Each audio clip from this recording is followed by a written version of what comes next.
Genesis chapter 3. Now the serpent was more subtle than any beast of the field which the Lord God had made. And he said unto the woman, Yea, hath God said, Ye shall not eat of every tree of the garden? And the woman said unto the serpent, We may eat of the fruit of the trees of the garden. But of the fruit of the tree which is in the midst of the garden, God hath said, Ye shall not eat of it, neither shall ye touch it, lest ye die. And the serpent said unto the woman, Ye shall not surely die. For God doth know that in the day ye eat thereof, then your eyes shall be opened, and ye shall be as gods, knowing good and evil.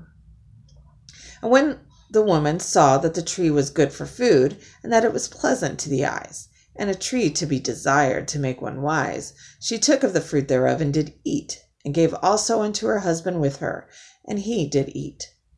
And the eyes of them both were opened, and they knew that they were naked. And they sewed fig leaves together, and made themselves aprons. And they heard the voice of the Lord God walking in the garden in the cool of the day. And Adam and his wife hid themselves from the presence of the Lord God amongst the trees of the garden.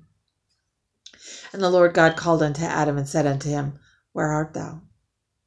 And he said, I heard thy voice in the garden, and I was afraid, because I was naked, and I hid myself. And he said, Who told thee that thou wast naked? Hast thou eaten of the tree whereof I commanded thee that thou shouldest not eat? And the man said, The woman whom thou gavest to me to be with me, she gave me of the tree, and I did eat. And the Lord God said unto the woman, What is this that thou hast done? And the woman said, The serpent beguiled me, and I did eat. And the Lord God said unto the serpent, Because thou hast done this, thou art cursed above all cattle, and above every beast of the field. Upon thy belly shalt thou go, and dust shalt thou eat all the days of thy life. And I will put enmity between thee and the woman, and between thy seed and her seed. It shall bruise thy head, and thou shalt bruise his heel.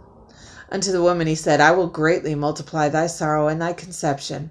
In sorrow thou shalt bring forth children, and thy desire shall be to thy husband, and he shall rule over thee.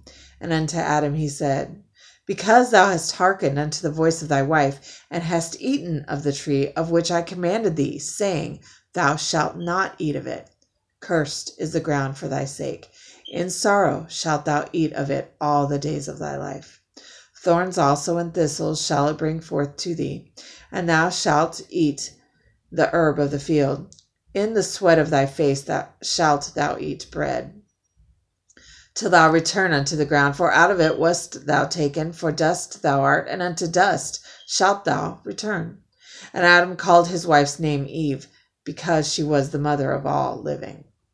Unto Adam also and to his wife did the Lord God make coats of skins, and clothed them. And the Lord God said, Behold, the man is become as one of us, to know good and evil. And now, lest he put forth his hand, and take also of the tree of life, and eat, and live forever. Therefore the Lord God sent him forth from the Garden of Eden, to till the ground from whence he was taken.